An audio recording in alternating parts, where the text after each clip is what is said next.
and at 88, his mother, whom he adored, wouldn't be here forever.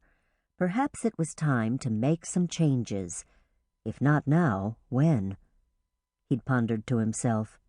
That simple question led him to where he was today, moving from upscale and big-scale everything to a tiny town of barely 1,400, a town striving to exist under the watchful eye of hungry developers who saw Pardon-me-ville, as it was often referred to, as nothing more than their next level and rebuild opportunity. Jacob rubbed his eyelids with the heels of his hands while rehashing a question he'd asked his mom during his last trip. When should he change the sign on what was now his office entry door? "You'll know when it's time, son," she'd said. "For now, the words Rick Lawson, attorney at law, still serve as a sort of memorial marker for everyone who circles the square. Just trust God and your gut." She always made things like that sound so easy. Right. Jacob pictured the worn Rick Lawson, attorney at law lettering on the dirty glass window set in the shabby street-level door. The door didn't even open straight into the offices. Rather, it served as the gateway leading to a rickety stairwell up to his new second-floor, two-room professional digs. Quite the come-down from his executive everything suite of offices he'd soon leave behind. Jacob decided that as soon as Helen, who would stay on as his secretary, could emotionally handle it, he'd replace the entire door with something more sophisticated, like solid oak with brass fixtures and an engraved plaque bearing his name. One more thing to add to his to-do list.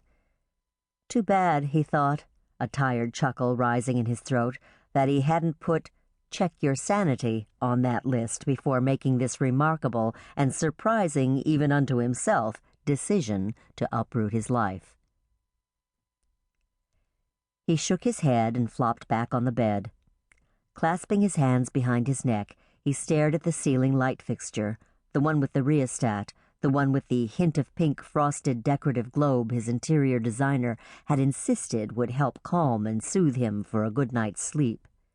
He'd dated the slim blonde for 4 months before determining that apart from Rita's obvious physical appeal, a talent for making his surroundings more aesthetically appealing, and her aggressive pursuit of him, which grew increasingly suffocating and which he always found unattractive, they had absolutely nothing in common. The end. Another hopeful possibility down the drain. After Randy, his best friend, had inquired about Rita, Jacob had heard himself say, "Life's too short to settle for a mediocre relationship." Well, surprise, surprise, Randy married her, finding his relationship with Rita anything but mediocre. After Rita and Randy first paired up, the three of them found their get-togethers a bit awkward. But the past was soon forgotten and the friendship between all of them survived. Thrived, even. For Jacob, Rita was more likable as a friend after she belonged to someone else. A familiar pattern for him. Jacob even went on to become Randy's best man at their wedding. "Rita and Randy, all's well that ends well," he'd quipped to his mom during a phone conversation the day after. His mom. She was starting to show her age. She seemed a little frailer each time he visited, and now she was taking that heart medication and popping an occasional nitroglycerin tablet. But some things remained the same about her, and one of them was her faith.